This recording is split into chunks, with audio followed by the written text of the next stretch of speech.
প্রিয় বন্ধুর মৃতদেহকে অ্যাম্বুলেন্সে করে নিয়ে যেতে যেতে ভাবছিলাম সেই পুরনো দিনের কথা, যা আজ অতীত। আজও স্পষ্ট মনে আছে সেই দিনগুলো। আমি, রনি আর সুস্মিতা তিনজনের বন্ধুত্বের আলোচনা যেন গোটা পাড়াতে ময়ময় করত। সুস্মিতার আজ বিয়ে হয়ে গেছে, বরের সঙ্গে এসে এখন বিদেশে থাকে। তার আগে বন্ধুরা, আপনারা যদি চ্যানেলে নতুন হয়ে থাকেন অবশ্যই আমাদের চ্যানেলটি সাবস্ক্রাইব করে আমাদের পাশে থাকবেন।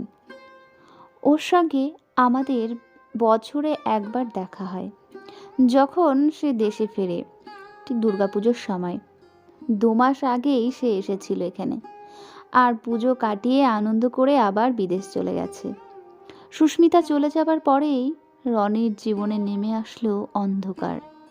যদি সুস্মিতা এখানে থাকতো, একমাত্র ওই পারত রনিকে ফিরিয়ে আনতে আমাদের মধ্যে।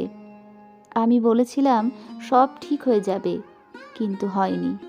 ওর নাকি রাতে ঘুম আসতো না, তাই ঘুমের ওষুধ খেত। অথচ আজ দেখো সে কেমন নিশ্চিন্তের ঘুম দিচ্ছে, ডাকলেও আজ তার সাড়া পাওয়া যাবে না। এইসব ভাবতে ভাবতেই যাচ্ছিলাম। বাড়ির কাছে ঢুকতেই দেখলাম একটি মেয়ে লাল বেনারসি পরে কোণে সেজে ছুটে আসছে রনির বাড়ির দিকে। দূর থেকে দেখে মুখটা বুঝতে পারছিলাম না, কাছে আসতেই দেখলাম এ তো তটিনী। আমি অ্যাম্বুলেন্স থেকে নেমে এলাম। সে আমাকে দেখে বলল, দেবাদা, রনিকে ডাকো, আমি বাড়ি ছেড়ে একেবারে ওর কাছে চলে এসেছি। আমরা এখনই মন্দিরে গিয়ে বিয়ে করে নেব, আর তোমাকেই সব ব্যবস্থা করে দিতে হবে। রনি কি বাড়িতে আছে, নাকি কষ্ট পেয়ে সে আমার ওপর অভিমান করে ঘাটের কাছে বসে আছে? কি হলো, তুমি আমার কথার কোনো উত্তর দিচ্ছ না কেন? আমাকে দেখে রনি একেবারেই চমকে যাবে বলো। হঠাৎ করেই তার নজর পড়ল অ্যাম্বুলেন্সের। এখানে অ্যাম্বুলেন্স কেন? কেউ কি অসুস্থ? তারপরে সবাই মিলে রনির দেহটাকে ধীরে ধীরে নামালো। তটিনী এবার একটু ঘাবড়ে গেল। কার কি হয়েছে দেবাদা? কে এটা? কাকিমা ঠিক আছে তো? কথা শেষ না হতেই কাকিমা ছুটে এলো রনির কাছে। কাকিমা যেই রনির মুখ থেকে সাদা কাপড়টা সরালো, তটিনী চিৎকার করে উঠল রনি বলে। কি হয়েছে ওর? ও কথা বলছে না কেন? ওকে তোমরা এভাবে কেন এনেছো? ওর কষ্ট হচ্ছে তো। রনি, তাড়াতাড়ি ওঠো, দেখো আমি তোমার কাছে ফিরে এসেছি।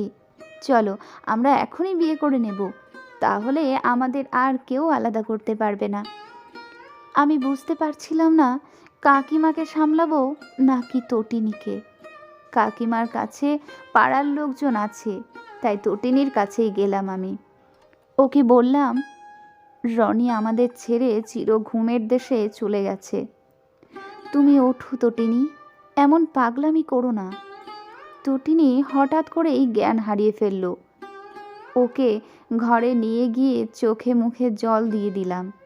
কিছুক্ষণ বাদে ওর জ্ঞান ফিরল। তুমি অনেক দেরি করে ফেলেছ তটিনী। ও আজ ভোরেই নিজেকে শেষ করে ফেলেছে। আমি ওকে বাঁচাতে পারিনি।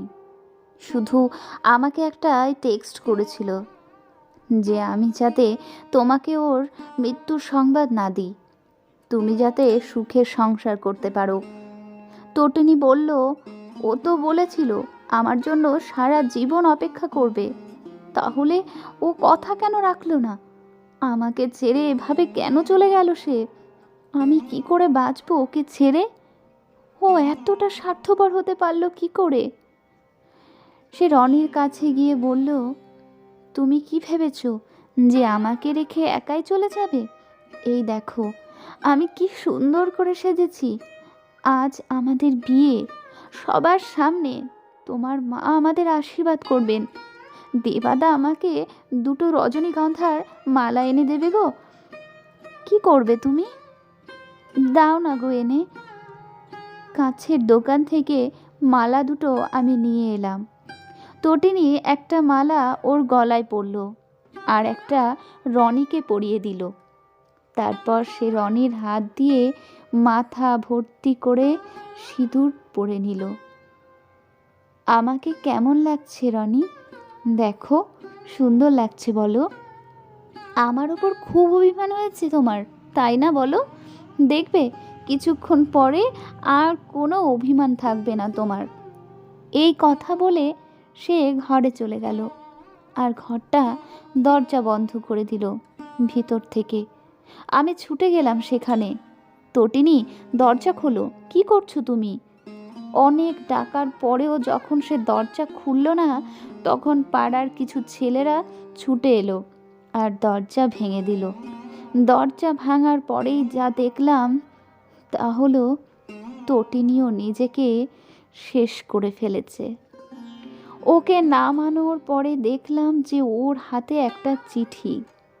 দেবাদা, আমাদের দুজনকে আলাদা করো না, একসঙ্গেই বিদায় দিও। এখানে তো আমরা বাঁচতে পারলাম না, যদি আবারও আমরা জন্মাতে পারি তাহলে ওর স্ত্রী রূপেই যেন জন্ম হয় আমার।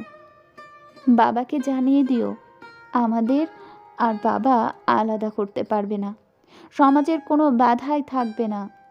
আমরা দুজনেই আজ স্বাধীন, আমরা আজ দুজনে খুব ভালো আছি। তটিনীর বাবা তার ছেলেদের নিয়ে মেয়েকে নিয়ে যেতে এসেছে, কারণ আজ নাকি তার পছন্দের যোগ্য ছেলের সঙ্গে তার মেয়ের বিয়ে দেবেন তিনি। ঘরের ভিতর এসে দেখেন তার মেয়ের নিথর দেহ পড়ে আছে, মাথা ভর্তি সিঁদুরে কি অপরূপ সুন্দরী লাগছে তাকে দেখতে। তটিনীর বাবার হাতে আমি ওর লেখা চিঠিটা ধরিয়ে দিলাম। তারপর তটিনীকে রনির পাশে শুয়ে দিলাম। আজ আমি দুজনকেই দাহ করে বাড়ি ফিরে এলাম। সন্ধ্যার দিকে সুস্মিতা এলো ছুটে খবরটা পেয়ে। ও কান্নায় ভেঙে পড়ল। আমি এখানে থাকলে এত কিছু হতে দিতাম না, তোরা আমাকে একবার জানালি না। আমি জানাতে চেয়েছিলাম, কিন্তু ইডিয়েটটাই আমাকে বারণ করেছিল, বলেছিল তুই 2 মাস আগেই এখান থেকে গেলি, এই খবর শুনে আবার ছুটে আসবি, তাই কিচ্ছু জানাতে দেয়নি ও আমাকে। কি হয়েছিল? তুই এখান থেকে যাবার পরেই তটিনীর বাবা ওর বিয়ে ঠিক করে ফেলে। আমি আর রনি গিয়েছিলাম ওর বাবাকে বোঝাতে, কিন্তু সে রাজি হয়নি। সে চেয়েছিল কোটিপতি ছেলে তার মেয়ের জন্য, আর আমাদের দুজনকে এসে ঘাড় ধাক্কা দিয়ে বাইরে বের করে দিয়েছিল। সেই সঙ্গে হুমকিও দিয়েছিল যাতে রনি ওকে ভুলে যায়। ওর মাকেও অনেকবার বাড়িতে গিয়ে শাসিয়ে আসে। কাকিমাও অনেকবার বোঝাবার জন্য এসেছিল ওর বাবাকে, কিন্তু তাতেও কাজ হয়নি। উল্টে ওরা কাকিমাকে আবারও ভয় দেখিয়েছিল যে রনিকে জানে মেরে দেবে। তাই কাকিমাও রনিকে সাবধান করে দিয়েছিল যাতে সে তটিনীকে ভুলে যায়, আর মাথার দিব্যিও দিয়েছিল। এদিকে তটিনী পালিয়ে আসতে চেয়েছিল, কিন্তু রনি সেটা বারণ করে দিয়েছে আর বলে ওখানেই বিয়ে করতে। এত কিছু ছেলেটা সহ্য করতে পারেনি রে, আর তাই এই পথটাই শেষে বেছে নিল সে। আমরা পারলাম না ওদের জন্য কিছু করতে। আজ ফুলের মতো 2টো প্রাণ এভাবে শেষ হয়ে গেল। বন্ধুরা, আজকের গল্প আপনাদের কেমন লাগলো কমেন্ট করে জানাতে ভুলবেন না। আর এই ধরনের নিত্য নতুন গল্প পেতে অবশ্যই আমাদের চ্যানেলটিকে সাবস্ক্রাইব করে বন্ধুদের মধ্যে শেয়ার করে দেবেন। ধন্যবাদ।